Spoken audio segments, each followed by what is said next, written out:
You're using this to cut your timeline? This is not the tool you're supposed to be using. This just might be the best tool you can use in DaVinci Resolve, and as a creator, probably the best tool for your overall apps. So in this video, we're discussing about this mouse, which was the most requested video by all of you. We're going to discuss everything about this mouse from programming it and using it in DaVinci Resolve, as well as some other apps. However, this is going to be a little bit on the long side, so I set everything up with chapter markers below, which you can skip forward to the things that you need to see. Okay, we're going to get started right here with this fully edited timeline, except for this one little section which you see here, which I pulled that back out just so we can work with it. Now, I just want to point out that everything that we're doing, you can do with keyboard shortcuts. So if you stick around until the end of the video, I'm going to show you some of the keyboard shortcuts. That way you can just do that pretty easily. Also, if you're going to be doing keyboard shortcuts, I highly recommend that you get yourself a 3-button mouse. You don't have to have one just like this, but a mouse with just 3 buttons will allow you to do so many things in DaVinci Resolve, as that's what it's really designed to utilize. So the first thing we're going to do is we're going to expand this timeline so I can see the audio waveform a little bit better. So what I'm going to do is I'm going to press the Shift key and I'm going to scroll down, and then next I'm going to use the little side button. I'm going to hold Option and I'm going to scroll that over. I could use either scroll button to do this. I just use the side button. With the main scroll button, you can see I can go up and down on the audio. If I make this bigger, now I can go up and down for that as well. So I'm going to bring that back down. With the side scroll button, it gives me the option to scroll along the timeline, which is really great because when you have to click and drag, as you can hear, you have to deal with all of that audio. It's a lot easier for me to just scroll through where I want to, find something, and set my point there. So let's find a spot where we're going to cut some stuff out and how you can really improve yourself using the mouse. So as you can see here, I set myself some markers, and what I'm going to do is utilize them to cut this. So first, let's do it the way that you would normally do it. If we select this little blade and we come to where that is and we just click that, now I have a cut timeline there. Then you would have to come over here, click that again, come back, click your mouse, come down here, delete, select this, backspace, and bring everything back to where it was. So let's undo that. So with this mouse, what I can do is I can just bring my playhead to where I want it. On this button right here, I have it set to cut the timeline. So I'm just going to press that. So now it has cut the timeline there. If I come forward to here, where I need to do the next one, I could cut it and delete it, but that's not really speeding me up. So what I'm going to do is, instead of leaving it on here, I'm going to click this one right here, which is going to allow me to ripple the timeline. And what I have set here is some keyboard shortcuts, which will allow me to cut the timeline to the playhead. So from this point over, I just click one button and it has just cut and ripple deleted all the way to there. However, this can be an issue for you. So let me show you what would be wrong there. Let's bring this back up so we can see. Now you see down here, I do have music, and I just cut all of that out. So let's undo that. I don't want to cut any of my music out. So what I have to do is I need to select just these clips and do it with them. In order to cut that correctly, what I do suggest is that you link all of your clips together. Select the 3 clips. Then we're going to press that button and ripple delete it just like that. Now you can see I have not ripple deleted and eliminated anything below that. Command Z, I'm going to just redo that whole thing again. I'm going to come here, I'm going to select that, I'm going to come back to this, and I'm going to ripple delete this again, and watch over here and see what happens. As you can see, everything has moved together without affecting the timeline. So you want to make sure that you're set up to not affect your timeline. Okay, so for this next part, I wanted to actually keep this section. So I will come here and then I'm going to cut that. And I want to eliminate this. So I'll just select these, come here and ripple delete without damaging the rest of the timeline. Okay, so for the next part I want to show you is about selecting things. So let's zoom out. We're going to click this to zoom out, and we're going to come over, say, to here towards the end. Okay, so let's come over here. So that way you can see I do have music here and I have all these things. So for the example that I'm going to do here is that I want to select all of these clips so I can move them, because I need to do something. I want to add something in the middle here without affecting this. What you might be used to doing is clicking here and dragging and selecting everything. Then you could grab all your stuff and move it over. I mean, that's okay, but let's undo that. So what I've done to make things much faster is on this bottom portion, there's a button here, which I just click that and it selects every single thing from that point to the end. And then I can easily grab them and drag them. Where this might be really important is when you are cutting these apart and editing. So if you are editing and you do not have sound effects, you do not have all those things, and you do have, say, 3 or 4 layers that you need to work with, then you can easily just hit that button, make your cut, go to your next section, hit that button, and ripple delete. And it makes it up. Well, I didn't ripple delete because I had on there. So let's undo that. And to ripple delete, select this, and then we will press the button and it ripple deletes. So the next part is, what if we want to ripple delete to the end? So that's the same thing. So maybe I get to here. I'm going to select my clips that I want to select, and my next button that I have there, there's 2 buttons right there. I just hit that button and it ripple deletes from that point to the end and brings everything there extremely fast. So I want to know, what do you think about this mouse? Will it speed up your workflow? Please comment below how you normally edit things and whether or not this is going to do something good for you. So I just want to take a moment to introduce myself. If we haven't met already, my name is Chad. I make DaVinci Resolve tutorials and create systems and processes to help you streamline your workflow. So this way you can focus on your business and things like that.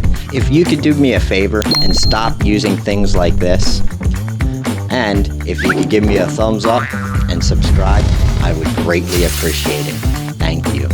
Aside from just DaVinci Resolve, I do want to mention about the mouse, and we will go over how to program it as well. First thing we're going to do is we're going to come here to Logi Options. Once you bring up Logi Options, this is what you would see.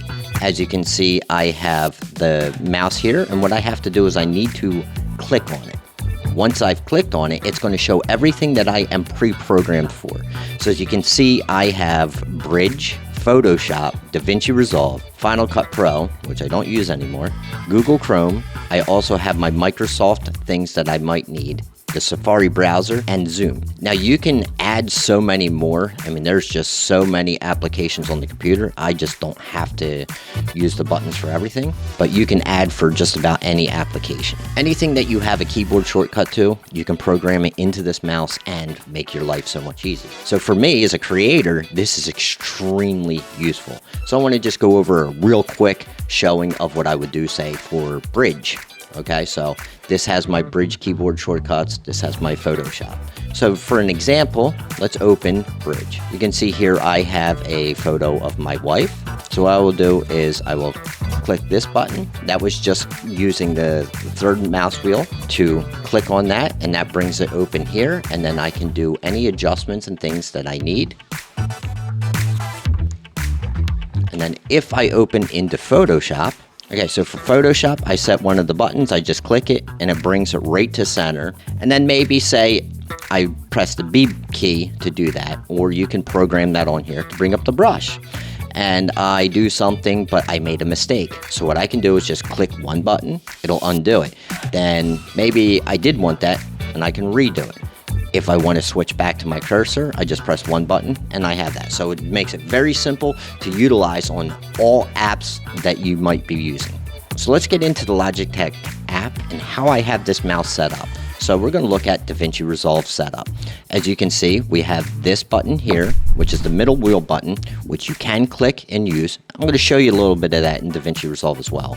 So this button here is what I use for my blade. This is the scroll wheel, which I had demonstrated. These two were set up for my ripple deletes. These ripple deletes allowed me to cut the timeline up so much faster. And this one down here is the one that I use to select all of the things. So I want to show you how to set up your mouse using DaVinci Resolve on the keyboard shortcuts, as well as show you some keyboard shortcuts that you can use. So what you can do, you come over here, and the easiest thing to do to find is select help. And right here, if you just type in keyboard, you will see keyboard customization. Also, when you do that, it will show you where it's actually located. So if you're looking for something, use the help feature and it will show you where to go. So as you can see, it's under DaVinci Resolve keyboard customization. So let's go look over there. As you see here, I just go under DaVinci Resolve and keyboard customization. I click that and this is what comes up. So now we can see so many different things. Whatever's going to speed up your workflow, you can program it. So maybe you want to do something for color, for fusion. I'm focused on the edit page when it comes to the mouse. That's what I work with the most. I don't know, what do you work with the most? Please let me know with a comment below so I know what you're really working on. So what we're going to do is we're going to come over here under this commands, all commands, application, and select edit.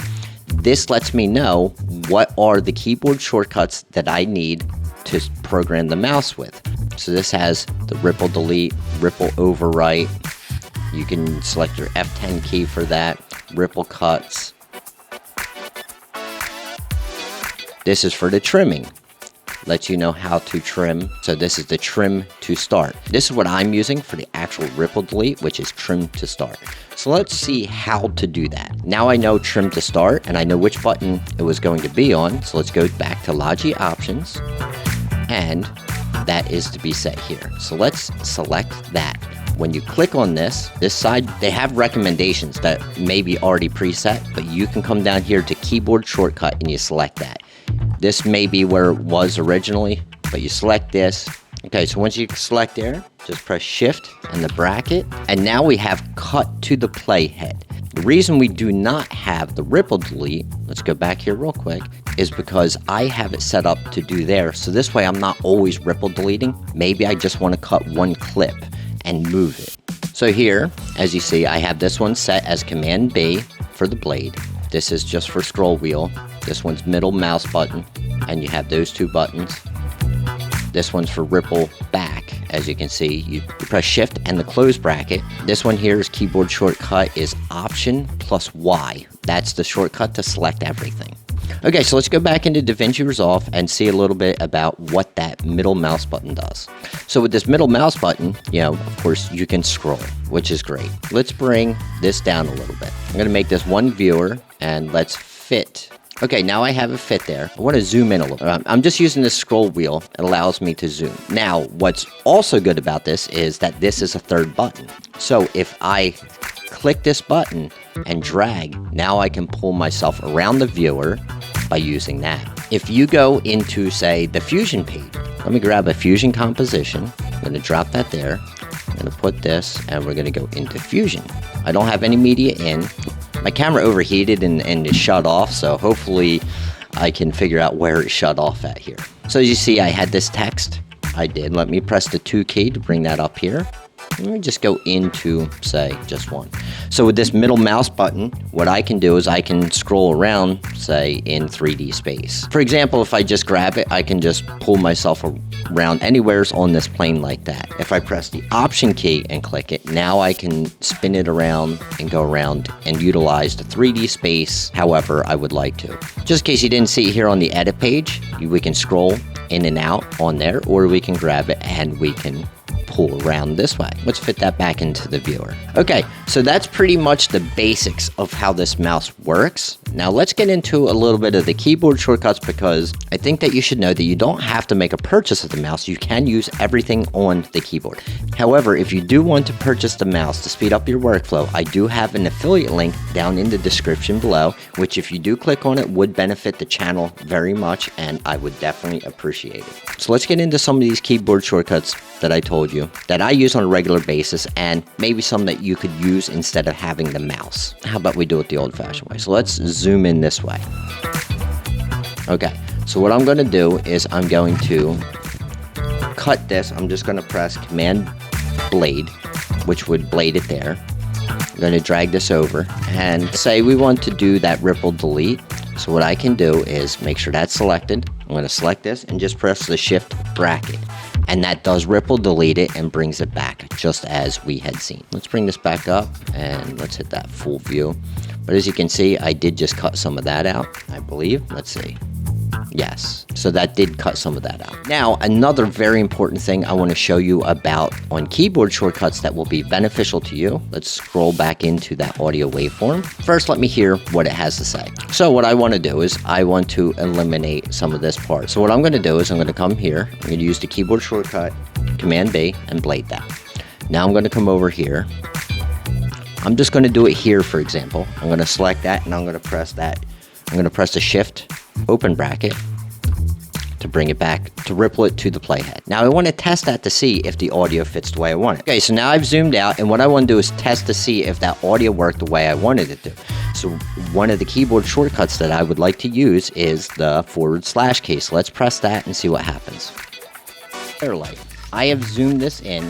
It's probably going to be good. So as you can see, when you press the / key, instead of scrolling all the way back or scrolling too far, it's going to go a couple seconds before, and then it's going to play it through, which makes your editing much faster instead of constantly going way back and replaying too much. You just check what you did on your edit. So now let's zoom that back in. My next set of keys that I use often is the J, K, and L. Let's press the L key. It's probably going to be out pretty far, something like this for you. And there I press the K key. That has stopped it. Now I'm going to press the J key. Well, you're yelling at Mr. All Peter. So what I'm doing here, and I typically use my left hand on those J, K, and L keys, and I have my mouse in this hand. This way I can scroll through. It's probably going to be out pretty far, something like this, and listening to something, and I know that's where it is, so I'm going to blade that. So now I just went a little bit too far, so I want to come back a little so I can cut that. What I'm going to do is hold the K key and press the J key to come back a little bit. Now I'm going to select that and ripple delete. Okay, so now let me bring this out fully. Okay, so I'm going to give you one more, which is a bonus. I'm going to just select this. Now say you have some B-roll or you have a clip that you actually want to move from here and you want to put it here.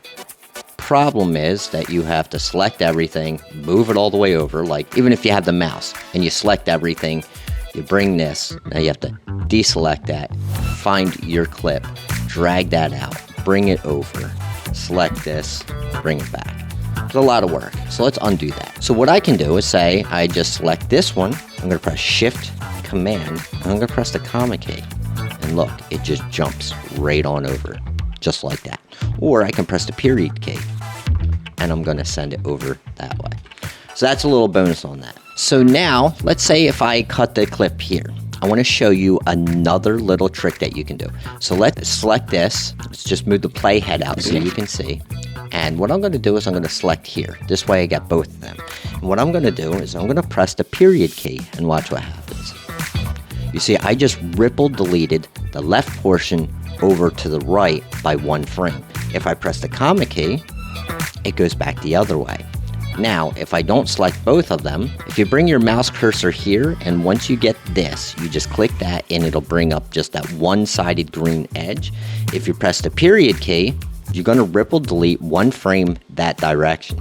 If you press the comma, it's going to ripple delete 1 that way. So you can really work in your audio, and you can also finesse the things that you need by utilizing that, rather than having to ripple delete 1 frame at a time using the mouse or something else. Of all of the things that you just saw when it comes to ripple deletes and the keyboard shortcuts, which one of these were your favorite?